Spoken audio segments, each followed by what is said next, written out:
nderuar teleshikues të Drita Televizion, jemi së bashku në emisionin What Happened Today, çfarë ka ndodhur sot. Data sot shënon 10 korrik dhe ne kemi përgatitur disa informacione në lidhje me ngjarjet më të rëndësishme që ka ndodhur në këtë datë, ku ju ftoj që t'i ndiqni.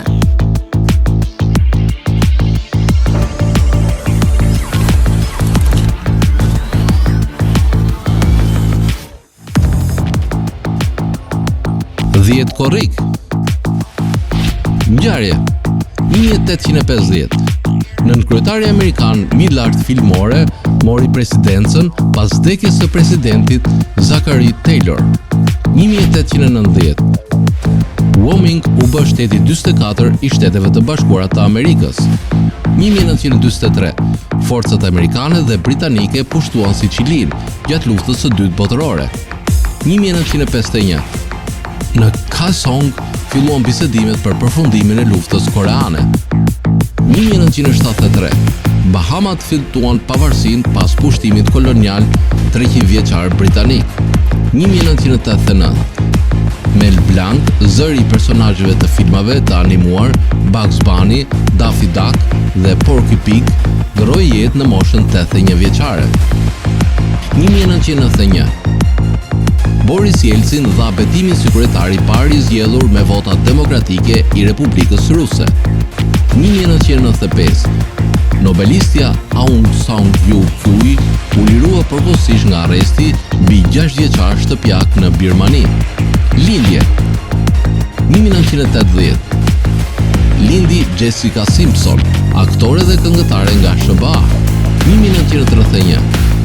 Lindi Alice Munro, shkrimtare kanadeze, fituese e çmimit Nobel për letërsi. Vdekje 2015. Vdiq Omar Sharif, aktor filmi egjiptian.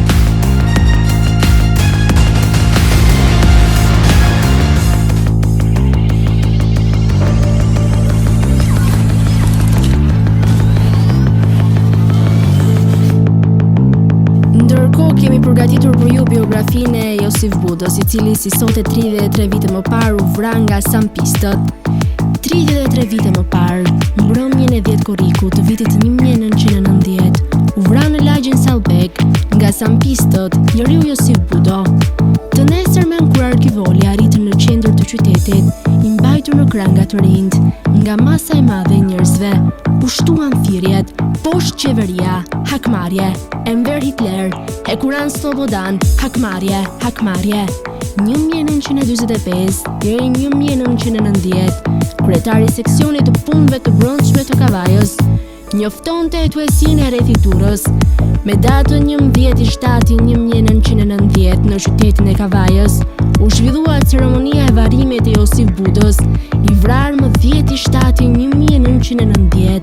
Gjatë zhvillimit të ceremonisë nga persona të ndryshëm, u hodhën parruda armiqësore, u thyen xhamat e vitrinave përgjatë bulevardit të komitetit të partisë, si dhe u dogjë makina e komitetit të partisë të rajonit.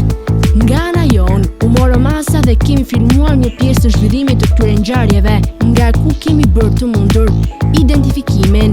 Pas varrimit të dëshmorit Josif Budo dhe shkatërimeve që pasuan, po atë natë në Kavaj, futen tanket për herë të parë në sundimin gjysmë shekullor diktatorial. Lëvizja antikomuniste e Kavajës nuk qenë një veprim i çastit që ndez aty e ushua aty. Përkundrazi, ajo doli hapur që nga 29 janari me parrudat në gjimnazin e Kavajës e deri më 12 dhjetor kur u formua Partia Demokratike e Shqipërisë. Me sa duket Kavaja ishte paracaktuar nga historia për të bërë dallandyshja e parë e demokracisë në Shqipëri. Tani do të kalojmë në rubrikën edhe shëndeti. Sot kam përzgjedhur për të folur rreth vitaminës B12, si ndikon mungesa e saj në organizmin ton, cilat janë ushqimet ku ne mund ta gjejmë këtë vitaminë kaq të rëndësishme për organizmin ton. Vitamina B12 luan një rol shumë kompleks në organizëm. Përveç rolit të saj për energjinë, kjo vitaminë është dobishme për shumë prej funksioneve nervore. Roli primar i vitaminës B12. Funksioni kryesor i kësaj vitamine është të nxjisë prodhimin e ruazave të nervave, të sintetizojë mielinën, e cila është proteina që vesh nervat, të ruaj rikthej ekuilibrat e aminoacideve dhe të detoksifikoj hormonet. Të gjitha këto funksione janë thelbësore për mirëmbajtjen e trurit dhe kujtesës. Përthithja në organizëm e vitaminës B12 varet nga një sër faktorësh ku përfshihet ushqyerja, tretja dhe vitaminat e tjera të pranishme në trup. Në sistemin tretës, vitamina B12 ka nevojë për një proteinë bartëse me të cilën të lidhet dhe më pas të rrugtojë. Me kalimin e moshës, funksionet e organeve humbasin efikasitetin e tyre, gjë që ka ndikim të drejtë për drejtë në stomak. Nëse stomaku nuk sekreton mjaftueshëm acide tretëse, përthithja e vitaminës B12 do të jetë e vështirë. Ky proces vështirësohet dhe nga inflamacioni i zorëve, çrregullimet imunitare, anemia dhe përdorimi i disa varnave. Të dhënat tregojnë se nivelet e ulta të vitaminës B12 përshpejtojnë çrregullimet mendore, siç janë dëmtimet e nervave dhe dobësimin e komunikimit mes tyre. Prodhimi i transmetuesve nervor. Nëse organizmi nuk përmban sasi të duhura të kësaj vitamine, atëherë transmetuesit nervor do të jenë më të pakët. Vitamina B12 sintetizon transmetuesit nervor, siç është dopamina dhe serotonina. Kësaj paqëndrueshmëria emocionale dhe prishja e cilësisë së gjumit janë të paevitueshme. Mungesa e vitaminës B12 shënjestron dhe sistemin kardiovaskular. Në pamjaftueshmëri të vitaminës B12, enet e gjakut ngushtohen dhe bëhen më të ngurta duke çelur rrugën arteriosklerozës. Të gjitha këto paksojnë çrregullimin e gjakut në tru dhe rrisin gjasat e goditjes nga ishemia. Suplementet e vitaminës B12 ofrojnë mbështetje premtuese për shëndetin e trurit. Vitaminën B12 mund ta merrni dhe nëpërmjet ushqyerjes së shëndetshme. Nëse jeni duanpirës, jeni më të rrezikuar nga humbja e kujtesës dhe funksionet e dobësuara të trurit. Ekspertët rekomandojnë që të shmangni regjime ushqimore të pasura me mish që vështirësojnë përthithjen e kësaj vitamine, por cilat janë disa nga ushqimet me vitaminë B12: sardelet, salmoni i egër, drithrat, qumshti, kosi, djathi dhe vezët. Tani u ftoj të ndiqni parashikimin e motit në territorin shqiptar. Territori shqiptar për datën 10 korrik 2026 do të karakterizohet nga kushte atmosferike të qëndrueshme e dominim të kthjellimeve dhe intervaleve të gjata me diell në pjesën më të madhe të vendit. Gjaturve të pasdites në relievet malore, lindore dhe juglindore rriten vranësirat e lehta kalimtare, por pa reshje domethënëse. Paraditja do të jetë kryesisht me diell në të gjithë territorin, ndërsa në zonat e izoluara do të ketë vranësira të pakta kalimtare. Pasditja vijon me një mod të ngrohtë dhe të qëndrueshëm. Temperaturat minimale pritet të zbresin deri në 15 gradë Celsius, ndërsa maksimale do të arrijë deri në 35 gradë. Çaditës pritet rreth 11 deri në 13 orë me diell. Hera do të fryejë lehtë nga drejtimi veri perëndimor me shpejtësi 2 deri në 5 metra për sekond. Deti do të ketë dallgësim të ulët rreth 1 deri në 2 ball. Indeksi ultraviolet për Tiranën pritet të jetë i lartë rreth 8 deri në 9. Sipas të dhënave astronomike, lindja e diellit në Tiranë do të jetë rreth orës 5:10 minuta, ndërsa perëndimi rreth orës 20:23 minuta. Temperaturat minimale dhe maksimale për disa qytete kryesore të Shqipërisë do të jenë si më poshtë: Shkodër 21 deri në 35 gradë Celsius, Kukës 18 deri në 32 gradë Celsius, Peshkopi 17 deri në 30 gradë Celsius, Tiranë 22 deri në 35 gradë Celsius, Durrës 24 deri në 32 gradë, Kavaj 23 deri në 32 gradë, Elbasan 21 deri në 35 gradë, Berat 22 deri në 35 gradë, Korçë 15 deri në 29 gradë, Florë 24 deri në 32 gradë, Gjirokastër 18 deri në 31 gradë, Sarandë 24 deri në 32 gradë Celsius.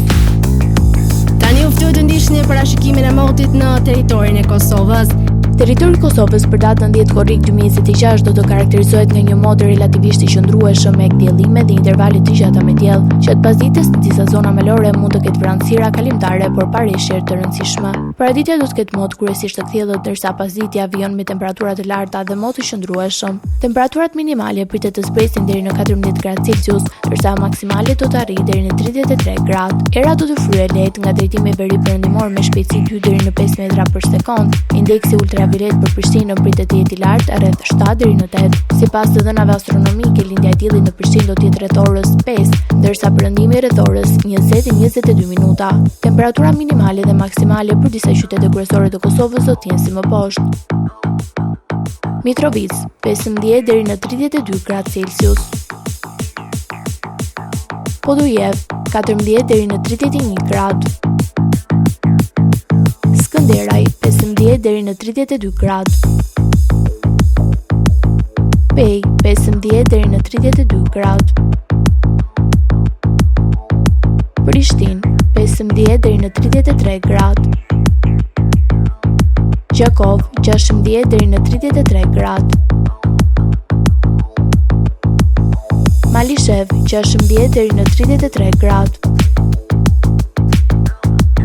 Gjilan 15 deri në 32 gradë.